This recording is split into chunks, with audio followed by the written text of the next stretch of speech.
यानंतरच्या बातमीसाठी आपण थेट पुण्यात जाणार आहोत। पुण्यातल्या प्रमुख औद्योगिक केंद्र असलेल्या चाकण MIDCत रस्त्यांची अवस्था अत्यंत दयनीय झाली आहे। रस्त्यांमधले खड्डे, वाहतूक कोंडी आणि अपुऱ्या सुविधांमुळे मागील एका वर्षात तब्बल 399 जणांना मृत्यू झाल्याची माहिती आहे। तर पावसामुळे खड्ड्यांमध्ये पाणी साचलंय, वाहन चालकांना खड्ड्यांचा अंदाज येत नाहीये। परिणामी अपघातांमध्ये मोठी वाढ झाली आहे। प्रशासनाने तातडीने रस्त्यांची दुरुस्ती करावी अशी मागणी नागरिक करतात। आपण पाहतोय पुण्यातही तीच दशा आहे। पुण्याच्या प्रमुख चाकण MIDC मध्ये खड्ड्यांमुळे वर्षभरात 399 जणांचा मृत्यू झाला।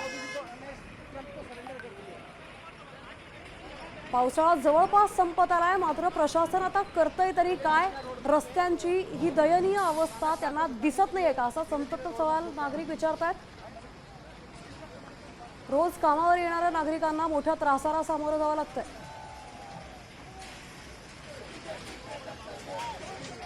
आणि याच खड्ड्यांमुळे जेव्हा जोरात पाऊस पडतो त्यावेळेला वाहतूक कोंडीही निर्माण होते।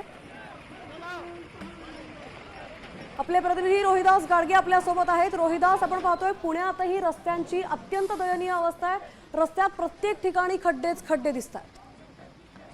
खरं तर चाकण औद्योगिक नगरी ही देशात केंद्रस्थानी म्हणून एक नावाजलेली औद्योगिक इंडस्ट्रीज आहेत। मात्र या इंडस्ट्रीजमध्ये गेल्या अनेक दिवसांपासून खड्ड्यांचं साम्राज्य आहे। त्यासोबतच वाहतूक कोंडीची समस्या ही नित्याची झाली। त्यामुळं या ठिकाणचे उद्योग असेल, कामगार असेल आणि प्रवासी असेल यांना याचा नाहक त्रास सहन करावा लागतो।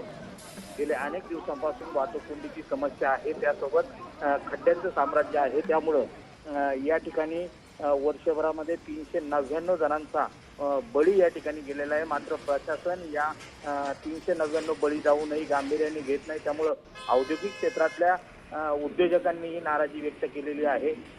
कारण कामगार हा तासनतास या वाहतूक कोंडीत अडलेला असतो। त्यासोबतच खड्ड्यांमध्ये होणारे अपघात अशा नक्कीच रोहिदास, आपण पाहतोय खड्ड्यांमुळे आता वर्षभरात 399 जणांचा मृत्यू चाकणच्या MIDCत झाला। धन्यवाद आपण दिलेल्या सविस्तर माहितीबद्दल।